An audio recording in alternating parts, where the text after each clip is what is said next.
Tomorrow you're gonna be like, this is stupid. No, it's not gonna be stupid. Okay. Welcome. Darrien, say your name. Say my name? Yeah, who are you? Say my name? Tell me about yourself. When no one is around Darrien, you. tell me about yourself. Tell me about yourself. What's your name? I'm Darrien. Hi, Darrien. This is stupid. And I'm Sarah. And this is our podcast.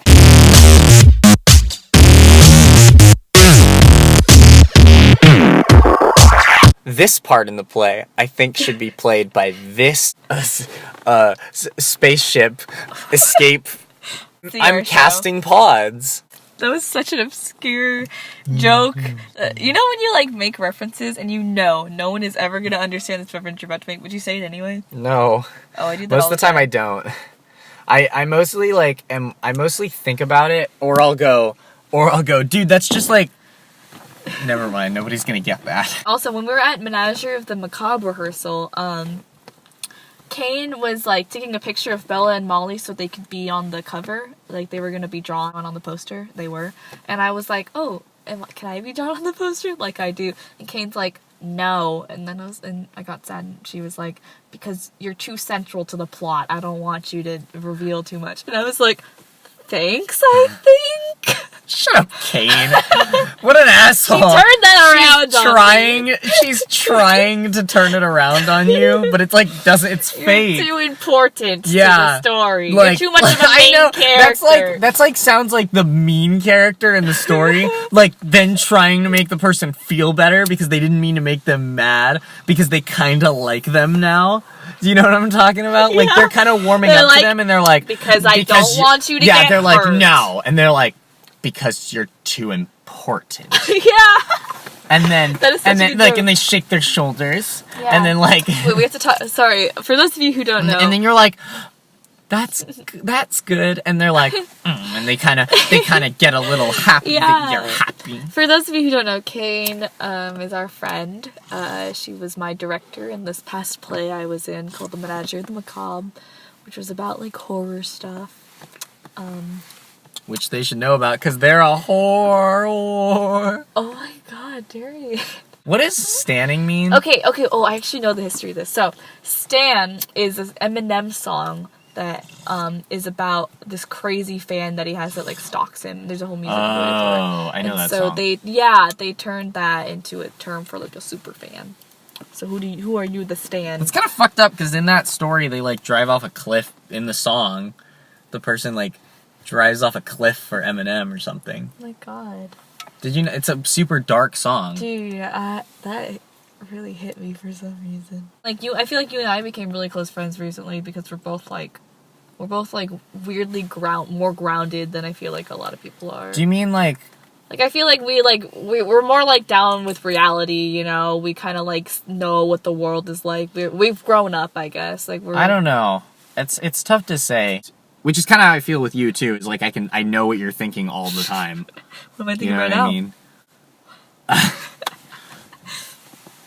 like every time you say something, I know what your intent is behind what you say. John is just my best friend though. Like John. No, I get that. I don't know. John and I are like John every time he John and I are some special kind of. It's funny because I feel like John and Callan I'm equally close to, and they're definitely my best friends in the whole world. Oh, that was so cute. I feel like John and I can do anything together. That is the cutest thing in the entire fucking world. Like, John and I have never gotten mad at each other. Aww. I don't think. Aww. John has never been mad at me, and I've never been mad at John. So cute. I know that, like, John and I have this weird, like, it's just, like, no matter what we do, we're always, like, on each other's sides. I just feel like over the summer, like, you were and Callan were really close, maybe because you guys played brothers, and I always, like, I thought of the groups as, like, you, Riley, and Callan, and then, like, me, the, like, family. Like, me with, like, John and, like, Connor and stuff. Yeah, I suppose so. I feel like me and John were really close that summer because we had our scenes together. That's interesting. Yeah. And I felt like you and Callan were really close because you had your scenes together. That does happen. I don't know. I'm trying to Like, remember. when you did Tipping Point, you and John got hella close. Yeah, no, actually, okay, you're right. John and I became friends my senior year then. Because me and John got really close during Gruesome. Like, it just, like, who you work really close with, you just, like, you vibe with them because you guys are really doing something magical together. Yeah. Like, Like me and Will during War of the Worlds. Yeah, exactly. Oh, I forgot Will was in that. Yeah. And we were super close then. And, like, you know, he drove me around all the time, too. Like, Will and I were like, really close senior year, too, like, but then fell off. Freshman year, I always think about Perfect Score. Like, you, me, Tati, John. Like... Yeah, it's such an interesting group. But you guys, like, really, like, made me realize how, like, great theater was and stuff, and that maybe I actually should, like, That's what another this. thing that makes me think about John is, like, practicing our lines and talking about just shit, and then, like, walking around and talking about shit. And, like, how he always says, Darrien, I need to walk around and talk about shit with you. Like, that's just so accepted. That, like, we just want to talk to each other. Yeah. It's just, like, unique. It's the same way with Callan and me. Like, we want to hang out with each other so much. That's me and Leva. Like, we just want to hang out, like, all the time. Yeah. Bet you would drive to Santa Cruz for him, but you wouldn't drive to Chicago for me. That's some shit you'd say. Oh, are you gonna miss me? I hope we're still... Do you think we'll last as friends, Darrien? You know, like, a year ago, I would have said yes. Because we're so close. You know what I mean? You Like, don't think because... we're gonna last as friends? Listen to me for half a second. Good God. I'm listening. A year ago, I would have said yes. But, like... Man, it's so weird. Like, it's really hard to keep friends. I don't know. It's like what I'm just saying that it's like your friendship fades when you don't see each other, like, regardless, I think. And so it takes, like, you just don't know. Do you know where you want to transfer? No idea at all? Like, do you have any idea? Do you want to transfer? Well, yeah. I just don't know. I'm doing bad in school. No, it's fine to not know. It's like, if you're not ready, don't do it, because it's gonna fucking suck, you know? Exactly. Take your But, time, like, am I ever bro. gonna be ready? Bruh, you know, obviously you're not now, because you don't have an answer. Like, I know that I want to go to Chicago right now. It's a really, really big move for me, but I know I have to do it. Like, you know? Yeah, I know. I don't know. I don't know. You got time, you know? I guess so. You're hella fucking young, dude. I guess so. See if there's anything left. I mean, you're doing great here. That's what I'm thinking. All It's the like fucking time. it's like I'm doing good here, but I'm kind of depressed. I think I think a Like, I move would want help to leave. you. Yeah, I want to move, I feel that. but at the same time, I don't have, like, the drive to move because things are going all right. Wow, I just figured something out about myself. Let's That's hear like it. a big thing. I want to hear it. I'm more emotionally ready to leave than I am logically ready to leave. Because the thing is like, I want to leave, but every time I go to do school, I'm, like, not good at it. And so I'm like, well, I better not fucking transfer quick because I'm not doing good in school. Like, I did fine my first semester, and then I did bad this semester. But, like, even the first semester, I dropped classes and stuff. So I'm like, if I don't have the drive to even stay in the classes that I'm starting in, then, like, I shouldn't be going to college yet. So I should take my time. And then at the same time, I'm like, I really want to leave because I'm so stuck. Do you always go to your acting classes? Like, do you always go to those? You like them a lot? Mm-hmm. Do you look forward to them? Yeah. Then I think you found what you're supposed to be doing, man. Well, I guess so. I don't know. Me too. Like, sometimes I'm just like, would I just be happy, like, being a waiter and, like, hanging out with people and, like, and Darrien, doing shows this on the town low? is cursed. If you stay Well, I'm here, not gonna you stay will here. die. Do you watch Brooklyn Nine-Nine? A little bit, yeah. Do you know the I scene don't binge where watch he's anything, like- but You know the scene where he's like, Backstreet Boys, I know it. yeah, That's my favorite scene. the one where he's like, Now number 5. I never wanna hear you say, now together, I want it that way. He's like, Tell me "That's the why." one. He killed my brother. Oh shit, I forgot about I that. forgot about that part. That part is, yeah, Andy Samberg in He's that show so is really, fucking good. he reminds me of me a lot. It's like a funny. Andy Samberg's so fucking funny, man. I just can't. Like, I have a list of people who I just really admire as comedians. Like, It's too everything bad. He did a few shit. shitty movies for a while. Remember that? Like, Andy Samberg had kind of a shitty movie phase. Probably. Like, he But made a it's movie like- with Adam Sandler. Oh my god. Trey Parker, Matt Stone, and then it's Steve Carell, and then it's Andy Samberg. What? Like people I think are. Wait, who's the first one you said? Trey Parker and Matt Stone. Oh. Huh, yeah, that's interesting. Like Book of Mormon, specifically. Yeah. Like, Book of every Mormon time was I really listen funny. to Book of so Mormon, good. I pick out these new, like, things about it, and I'm just like, oh my gosh, this is such a smart show. It is a really smart... It's the best show I've ever gone to see. Like, one thing about it is that, like, the whole show is making fun of Mormons and just how ridiculous it is. But to, like, combat that, and to, like, make it seem, like, more equal, not just, like, a rip on Mormons, they have the African people, too. So, like, they're also making fun of, like, African people. So, like, I love the way you're telling this. The Mormons. See, they're making fun of Mormons, but at the same time, they're making fun of Africans. Just think about, like, from a comedic standpoint, just how smart that is. You know what I'm saying? No, it's like, really good. Oh my god, dude. The new John Mulaney is the fucking best. Oh my god, I love him. It's so good. When I think about, like, what humor I like reference culture a lot. I like... You know, just, like, sarcastic, like, so serious that it can't be true kind of humor. Yeah. Like, I don't know. I feel like, I have a really particular sense of humor, which is weird. Like, what I do is usually, like, sometimes somebody will say something, and then I'll think of, like, a certain thing about that makes me laugh because I imagine some kind of scenario around it that makes me laugh. And so then, I take it and I'm like, haha, that's really funny. And then I'm just thinking of, like, what I made up. No, dude, you know what I like, on that topic, like, what I really realized is that, like, similarly, like, freaking improv, man, that is such a, like, you had to be there kind of humor. Because sometimes I'll explain improv things that happen, and I'll be like, oh my god, it was so funny, and everyone's like, yeah. And I'm like, damn, you really just had to be there. Because there's something about knowing, like, being there and seeing it happen right in front, being created right in front of your eyes, is what makes it's part of the, like, the humor in it. I think that's partly because of what we imply for that. Like, a lot of times I think about these really weird things, and they make me laugh, and then because of that thing will make me laugh. You know what I mean? For sure. And it's like, so I laugh a lot, but then I don't always think things are funny. You know what I mean? Like, the thing that I'm actually, specifically that thing. I could feel that all the time. Damn. So like, I don't know. I love John Mulaney. He's fucking hilarious. He really is. Because I have a really, like, simple, and yet, like, it's very, like, that kind of, like, very intelligently simple. It's so human. That's, like, how my sense of humor is. I'm always like, think of the simplest thing that nobody else thought of. That's, like, my entire sense of humor. The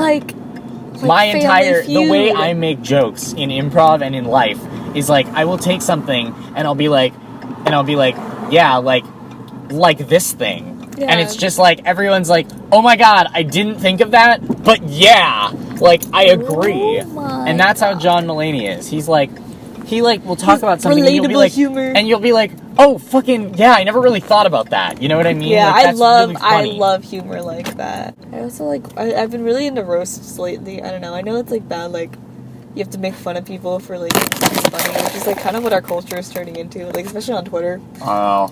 And, like... Be gone, thought. But, like, something about, like, just, like, ripping on your friends is just, like, so fun to me. Like, we're just all, like, there, just, like, recognizing our faults and just being human about it.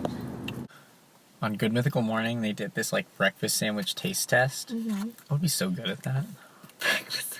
You really like breakfast sandwiches. I realize that. You know what? I don't. I hate breakfast food. Don't like eggs. I don't like sausage. I don't like my favorite thing. Bread. I don't like anything that's on that sandwich right now. You don't like cheese? Not really. I mean, you like butter? It's weird. I really, really like cheeseburgers. Like, I will always get a cheeseburger over a hamburger, like 24 times. I don't know why I picked 24. Anyways, but, like, I don't like cheese pretty much anywhere else. Like, I've been going to KFC a lot lately. It's kind of embarrassing, but I've just, like, been really down for eating KFC lately. And, like, I always get the Famous Bowls. And I'm always like, damn, do you know what a Famous Bowl is? Yeah. I'm always like, damn, these Famous Bowls are so good. I just wish it didn't have the cheese. Like, it would be perfect if it didn't have the cheese. Can you say no cheese? I don't like doing that to people because it's, like, inconvenient. So I always just, like, take it. I do like, the exact same. Yeah, I know you do.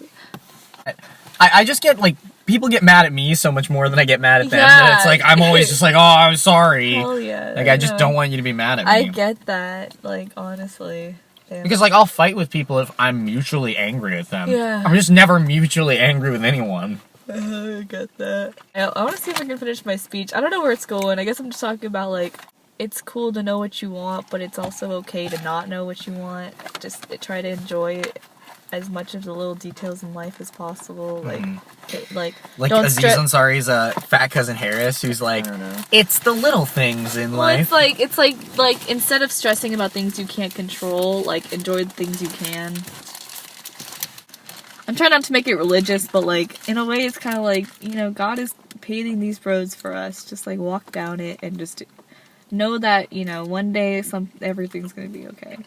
What do you think? I'd say the universe has paved these paths. But okay, yeah, no, I wasn't gonna say God. Like, I don't think they would even allow me to do that. But like, you know, yeah, like the universe is paving these ways for us. Just because you're going to community college doesn't mean like your life is ending. Like, you're fine. Like, it's just a different path, but you'll still get where you want to go, if not somewhere better. Like, I hate the stigma around community college because like, what the fuck? Yeah. It doesn't mean you're smarter or anything like that. It just means you have more money. Literally. Yeah. That's all it means.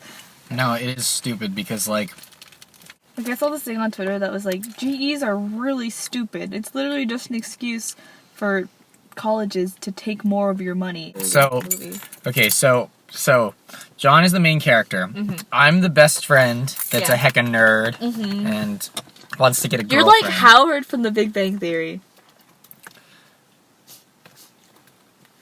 Like your Let's edit that part out. Anyways, like your personality. Okay, look. Okay, edit all the parts about the Big Bang Theory out. Who's our editor? Me. Okay, Steve. Edit all that out. Thanks, okay? Steve. Don't. Every time she says the Big Bang Theory, switch it out with Black Mirror. Black Mirror. And then when she says, no. Wait. Every time she says, what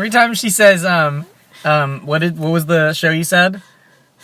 Huh? The Big Bang Theory? Yeah. Every time she says the Big Bang Theory, switch it out from switch it out to what's like a hip show. Switch it out to Brooklyn Nine-Nine, and then switch out the character Howard. Switch out Howard for like a character in Brooklyn Nine-Nine. There you go. Yeah, Jake. Andy Samberg's character. Now it's trendy.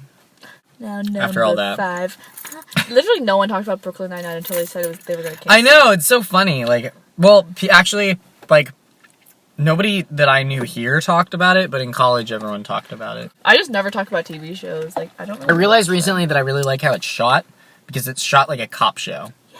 They like good. shake it and then they zoom in too much. Oh, it's so funny. And like oh I started God. noticing that. I was like, dude, this is like the best. Like, I never Andy noticed that. Samberg. No, I actually really liked that show when it first came out, and it's one of the only shows that I would like watch when it was on. But it's the but like timing. I couldn't keep up with that lifestyle. Like I can't just watch TV shows at a certain time. I really don't like sitcoms with laugh tracks. Like I really like The Office. I just really like. Well, I don't know. I don't It's love The Office. It's me going back to just like the dry, like so serious that it can't be real kind of humor that I really. Sometimes enjoy. I laugh at stuff in The Office, but The Office was a little too dry for me. It's not even to laugh at. It's just to be like wow. Like, I don't mean to be one of those people who like, if you don't understand real people and real situations, then it's not. That was really funny. And I was like, when it was like me. I don't think The Office is that good. Person who watches The Office. Yeah. If you don't like The Office, you just don't understand how people work. No, like honestly, like I don't even like see The Office. Like I know The Office isn't for everyone. Like it. I don't know what it is about it. You'd think that I would like it, but I just can never get into it because I think that like when you said it was too dry, I totally get that. Well, I don't know. It's tough to say because I feel like first off, I just don't really like TV shows, so it's like the only show that I really like is Brooklyn Nine-Nine, just because it's like completely appeals to my sense of humor. But to like compare The Office to like Parks and Rec, I think Parks and Rec just has more colorful characters. I feel like The Office is just too dry for some people. The Parks and Rec is like a nice medium between like Friends and The Office. It's well, like I have kind of mixed feelings about Parks and Rec. I haven't seen it, so I don't actually know. But I know I've seen a couple episodes, and just like comparing like Steve Carell and Amy Poehler's characters. Like Amy Poehler's just so like bright and just like super like she's a character, but Steve Carell is trying to portray like a real person who you would meet. Like, you know what I'm saying? Yeah. I don't know. I mean, like, I just think that it, like, I don't know what it is. I think that sometimes I get a little, like, I mean, I don't really know. It's tough to say. Like, I don't really have any reason I don't like it. I just realized that The Office is based off, like, a British show, and British humor is super, super dry. Like, it's known for just being the most driest humor you can get, and that might be why The Office is the way it is. It's really interesting about, like, how humor is different. Like, comparing, like, the US humor to British humor to Japanese humor is just, like, crazy. I love Japanese humor, though. It's crazy, but it's so interesting to think about. Like, they fucking find, like, naked girls so fucking funny, bro. Like, it's so Looking weird. up skirts. Yeah. I mean, part of that is just, like being the a patriarchy. pervert. No, it's weird. Like, here in the US, like, if your whole joke was looking up a girl's skirt, God, you'd be hashtag canceled. Like, you'd be done for. Twitter would wreck you. Like, you're over. And, like, the weird thing to think about is like, is that okay? Like, are we allowed to accept that Japanese people are just like that? Or are we stuck on this, like, no tolerance policy where we don't forgive cultures for being that way, even though, like, it's not their fault. It's literally just what society is like there, you know? But I also have to take a step back and be like, they literally... Look at them as people instead of, like, an idea. Yeah, like, they literally don't know any better. Watch the movie To Live. I did watch To Live. Dude, if you think that's fucked up, you gotta see Farewell My Concubine. Holy shit, Have that's you seen like To Live Synecdoche? times 20.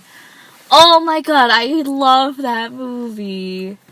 God. That's my least favorite movie I've ever What? watched. You don't like it? What's wrong? What? Do you think it's, like, pretentious? No, I don't. I'm not above it. That's why I don't like it. Oh, you don't understand No, it. I do understand it. Okay. I understand all the symbolism. The thing And you just don't connect with it? No, it was just sad. Oh, you don't like sad movies. I love sad movies. There's nothing I like more than crying because of a movie. Do I not like sad movies? I mean, you like Chitty Chitty Bang Bang. Shut the fuck up, Sarah. Steve, Yeah, that's Steve, keep that in. Steve, okay, Steve, whenever I say shut the fuck up, Sarah, replace it with Sarah is my friend. Sarah. It's gonna be like, you know what? Sarah is my friend. I'm like, Darrien, how could you say that to me? I really like, I guess I just really like, okay, I watched this movie called Silence, which is about these two priests who go to Japan and try to convert them, but these Japanese people are super against Christianity, that they, like, literally kill people because if they're Christian. And it was just a really, like, harsh movie that makes you, like, question, like, the belief system and just God in general, and it was just really hard for me to watch, but that's why I enjoyed it so much, you know? I love movies that are able to just really provoke, like, a really strong reaction, whether it be good or bad. I like to make me not think about real life. Okay. So you, like, watch movies for escapism? And so, I like, suppose so, when it but just reminds you about your life. I mean, I really like, yeah, I mean, I guess so. Have you seen like, Don't Think Twice? It's an the improv movie with Keegan Michael Key. Yes, I love that movie. When I watched it, I kind of felt that way, where I was like, man, like, I'm living my dreams, but what if my dreams aren't that, like... It's good. I was watching it the other day. But, like, that movie, like, I don't, like, maybe it's because it has a happy ending, so maybe I really don't like sad movies. I mean, I wasn't a big fan of... I liked Shape of Water better than 3 Billboards. Fair enough. So, I mean... I think Shape of Water is just a movie for everyone. I mean, I liked Call Me By Your Name. I love that movie. But to some extent, that really isn't a sad ending, because you know he's going to be fine. Because a that's the movie. whole moral of this movie. Oh, I love that movie. It's Is in that, my like... favorites list if you saw it. Yeah, that movie was probably my favorite of the Oscar winners. Because Darkest Hour is so... Did you see it? I haven't seen that one. It was so dumb because it was just his speeches that we've already heard. Right. And it didn't add anything to him as a person. People really just at watched all. it for the performance. I know, but that was the problem, is I was like, oh, this'll be awesome. You get to see, like, Winston Churchill at his lowest, right? But it was like so obvious. It was just like, oh, he was sad because nobody believed in him, and then he said, "Believe in me," and then he won. I guess, and it didn't dive into his personality. It didn't have a reason to exist because you could just like it was just the story I already know. It's not like there were any stakes, you know. Like you didn't see a new perspective on. I thought Gary Oldman did a great job, but I didn't learn anything, and I didn't get anything out of it. So it's like, what's the point? Like if I don't get to see Winston Churchill like fucking naked and like, you know how they do like those movies where it's like, oh, it's the portrait of the artist, and then it's Picasso, and Picasso was a fucked up person, and he got raped as a child, and stuff like that, you know, like that kind of stuff. Like people, like Schindler's List. Oscar Schindler is like this hero, and like everyone knows him as a hero, you know what I mean, already, and they took him. And you saw like the dark side of him, like and the bad side of him, like what he might have really the real side of him. You know what I mean? I think Call Me by Your Name was my favorite of the Oscars too. I just liked that it was. See, the whole message of the thing was like, oh well, you feel this way, but it's just so you can like feel other ways, and it's like part of the message is like you should do what makes you happy in the moment because in the end it will make you happy, and so it's like. Part of the message is that you will be happy from doing what you liked, and so even though he is sad at the time, his dad even says, like, movies, I guess I kind of don't like sad endings, but I didn't like sad endings. Just too real for you? It was just like, it just made me feel like, I don't know, I was really able to articulate it really well one day because I was talking to somebody about the movie and why you shouldn't watch it, and I was talking about how it made me feel sick. I forget who it was that I was talking to about You know what that made? The Boy in the Striped Pajamas. Have you seen that movie? God, when it was over, I just was like, God, like... It just makes you feel like this type of way where you're like, like, you're not satisfied after watching it. You're just like... Like, like, I felt like bad for like 2 days. Yeah. Like, I was at my grandparents' house, and me and Evan watched it in the middle of the night, and I felt like tired after I watched it. It's like I was like, to watch. I was so sad. I remember like I had like this feeling in my stomach, like I was like, I just felt like really bad, and I felt scared. You know, like I didn't want to be alone. Aww. It was just like really, really. I hated it. I hated it. That's fair. That's very fair. And oh my god! The people who like that movie, they like that they felt that way. Like you were. Oh my god! Yeah. I hate that. I can't. Like that movie. Just. I felt. Like I was afraid, and I was just like.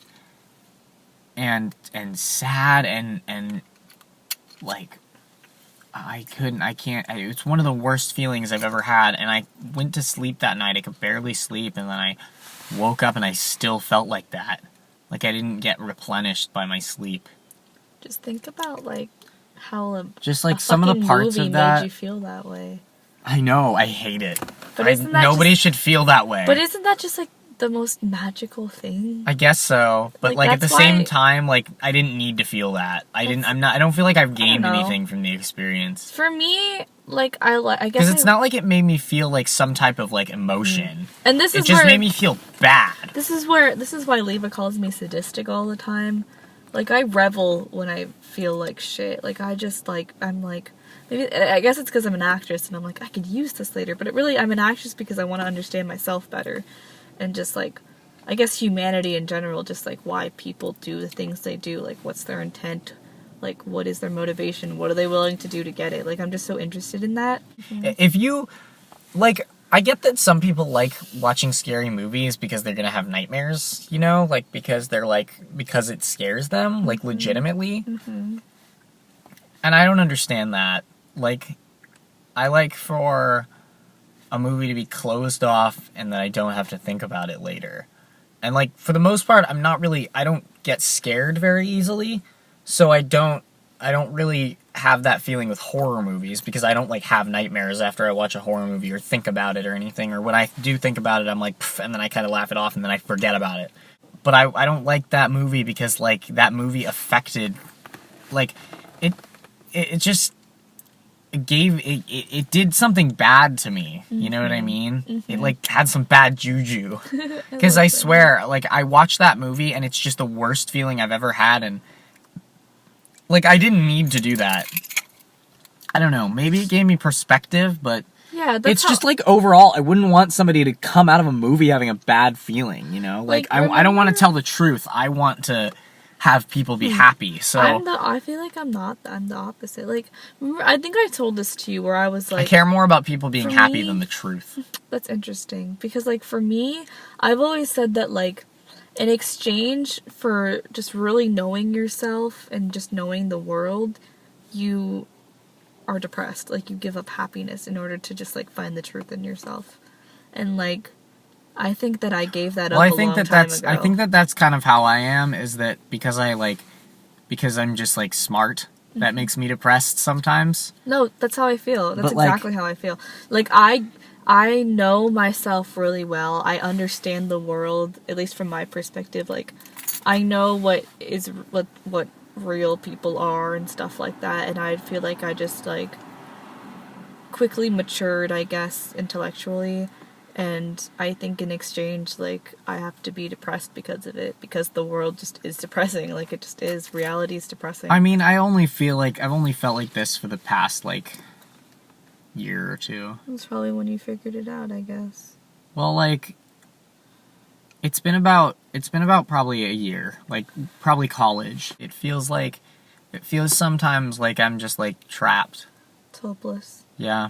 And like... Existentialism. Yeah, well, that's why I like BoJack so much. So, for the remainder of this recording, we're going to be spoiling BoJack Horseman. So, if you haven't seen it yet, and you don't want to be spoiled, thank you for listening. This is all you have to listen to, and for those of you who have seen it, keep on listening. Like, I get lost in existentialism a lot. That is me with BoJack, too. I'm just like, that just, yeah, I felt that a BoJack lot. kind of almost invoked, I guess, a similar emotion as Synecdoche, in the episode where it had the music and his like, the girl that he was in love with, that was in love with him for so long, the deer girl. Yeah. Like, they're totally in love with each other, and then, like, she has a husband, and she can't just, like, throw all that away. Like, she can't throw all that away. There's no way they can be together. It's just too late. And, like, they missed it, and it was just all that time. Like, they made the wrong decision. Yeah. And then the woman he loved, his daughter, is, like, also in love with him and wants to sleep with him. And then the woman that he loves catches them. That was just, like, and there was this music of, like, you see BoJack kind of look at the daughter, and you see, like, how helpless he is, and how, like, naive she is, and then you see, like, that's it, and then you see, like, the mom get up and, like, go to the boat or whatever. God, with, like, music, and it was just, like, just that whole sequence, you know, and then the episode ended, and it's like, he just, like, made the wrong choice, you know, like, he did something irrevocably. And I always think about the shit with his mom, like, her whole backstory. Like, I feel so bad for Butterscotch Horseman. is that the dog? No, that's BoJack's dad. Oh, okay, but, like, Well, yeah, I know was he abusive? He wasn't. I don't know, he he yelled wasn't a lot, I think. I don't think His mom was abusive, His though. mom was abusive. His dad But I was don't know. more. His dad actually kind of seemed like a good guy. It's weird because you see it from the guy perspective and I see it from the girl perspective. Do you see it from the mom's I perspective? definitely see it Well, I from mean, the they did mom's do a whole perspective. backstory about the It mom, just broke so my, it's like you like, were supposed to the relate part- to the mom the more. part- But I kind of relate to him being angry And I relate him to her trying just... and. Yeah, like, that whole, like, that's my dad. Like, Butterscotch Horseman reminds me of, like, what could have happened to my dad if he ended up in a shitty relationship. And that's what I saw in, like, Butterscotch Horseman in the episodes that he was in, because his wife would be, like, constantly bitching at him. Oh my god. Like, Fucking men, I swear to constantly, they, like, all the time, like, but she was, like, shitty about it. Like, she did it in such a way, and it was just, like, this, like, she would constantly, like, Okay. and he's, like, trying. He's, like, going to work every God. day. This is so interesting to me because I totally see it from the mom. He's going to work Okay. every day. His wife is always complaining when he gets home. He's doing his best. And then, like, And then he's just like, First of all, in return, you like, have to look at her. They even go even back from when I she was a know, little that's girl. why, but like, And the whole thing with her parent, literally her mom getting a lobotomy, and then yeah, that was the worst. Before that, Oh, man. her mom being like, fuck you, like, I don't care about you, I only cared about your fucking brother, and now he's fucking dead, and I have nothing to live for. Like, how do you think that made her feel? All she wants is to be loved, and loved the way she wants to be loved. It just, I see, like, how Butterscotch, like, their names, he, like, you know, Yeah. gets with this girl, gets her pregnant, and then he's like, even though he doesn't want, this is, like, a bad thing for him, he eventually says, there's a scene where, like, they're talking to each other and they realize that they actually have feelings for each other a little bit, which ends up not really being true. They didn't really have feelings for each other, but they saw it, and he says, like, well, we're gonna do this then, like, we're gonna make it work, right? And so he goes to work, he does his job, you know, he tries to make it on his own, when finally she keeps talking, take a job from my dad, which you don't want to do as a guy, and so he takes the job like she said, and she's still mad at him all the time. And he's like working, and like he's just tired, you know what I mean? Like he's a tired man who works all the time, and he doesn't have anywhere to vent, which is important. Like, who does Butterscotch Horseman talk to? He doesn't have any friends, because all of his friends were like interesting. Were like he had a child, and so then he lost all of his friends, because you can't have friends once you're a dad. Okay, here's like the me perspective. I guess as a woman, I don't know. I relate to BoJack's mom a lot, because it's like the part that really got me was the part when Henrietta comes to her and is literally like on her knees, just like begging. She's just like I'm pretty sure Butterscotch does this to her too. But they're both of them are just like we fucked up and we're sorry, but we're just I know like the last thing you want to do right now is help us, but we're begging you to just help us right now. And she does it. Like she just does it without saying Is this anything. Hollyhock's mom? Yeah. And they're just begging, like they're like, and they're so sincere about their begging, and she just like she knows this, and she knows that she really would like see like nothing more than just leave these two behind and just like get it over with, but she still helps them. And I guess, like, I've been in situations like that before, where, like, even though someone hurts you so bad, you just, like, you still, like, feel the need to take care of them, because at one point you did really love them. So who's begging? It's Butterscotch and Henrietta begging. Yeah, begging BoJack's mom because she's pregnant, and he's like, you know how to be a mom, like, you know what because she was pregnant with BoJack, so he's like, you know how to, like, deal with these kinds of things, can you just please help, you know? What ended up happening? She helped her, like, they kept it a secret? Yeah, they kept it a secret, like, she was one of the only people who knew about it, like, Henrietta gave birth to Hollyhock, and then they gave her for adoption. And then, like, I don't know, he ends up, like, he just, like, makes this really human mistake. You know, and the wife, to me, like, I feel like she takes out her whole childhood on her husband. And I think, maybe it seems like she's always talking to him, and he seems to be trying to keep to himself. Like, he doesn't do anything bad to her. I think it's just a weird, like, when you know someone who has been hurt in the past, unfortunately, they shouldn't do this, but unfortunately, people with trauma just kind of have this weird expectation that people will, like, adjust the way they treat them because of their trauma. That's how the mom is. Yeah. And I don't agree with that. Have you ever been, like, do you consider, like, yourself ever being in, like, serious trauma like that? No, not at Maybe all. that's why. I feel like I've been through trauma. So maybe that's why. But I don't think that in any case. I kind of know how it. No, to... I don't think it is either. It definitely is not. It's part of this whole, like, weird thing with, like, emotional abuse that But you can understand where she's coming from. Yeah, and I see it in I see it in myself, and I'm like, that is a problem I have, and, like, seeing this helps me reflect on that and stuff like that. I think that I just relate a lot to BoJack, but I just feel like he was in a bad place. That's how I feel. It's like I felt like he was at his worst when they showed him. You know what I mean? Like, BoJack just remembers him yelling. But BoJack is very, like, there's not one opinion to follow. It's the same way I feel about Laramie. How, like, I'll watch Laramie or I'll read Laramie or whatever, and I'll be like, They this don't is portray so- anyone as a bad person. Really. Yeah, like, it's like, this is so, like, liberal. Like, there's, like, all these ideas about, like, gay marriage and how it should be okay. But then I'm like, wait, what if I just think that because I'm liberal? What if, like, someone who doesn't believe in, like, gay marriage and stuff is seeing it and they're like, wow, this is so, like, for us? Because they portray everyone and just, like, there's no bias. Like, they just present the information. Yeah, like I don't know. I think that there's just like things I relate to about him because he always seems to be like really kind of like people that make mistakes and then feel really bad. Yeah. That's who I always feel for. I'm a sucker for like people feeling bad for what they've done. Yeah. That's kind of why I don't like cancel culture. Because it's like you don't Because give it's them a like chance to... because I think about those people like that are on the other side and I'm always like, well, they probably feel really bad and they never do it and they've changed for it.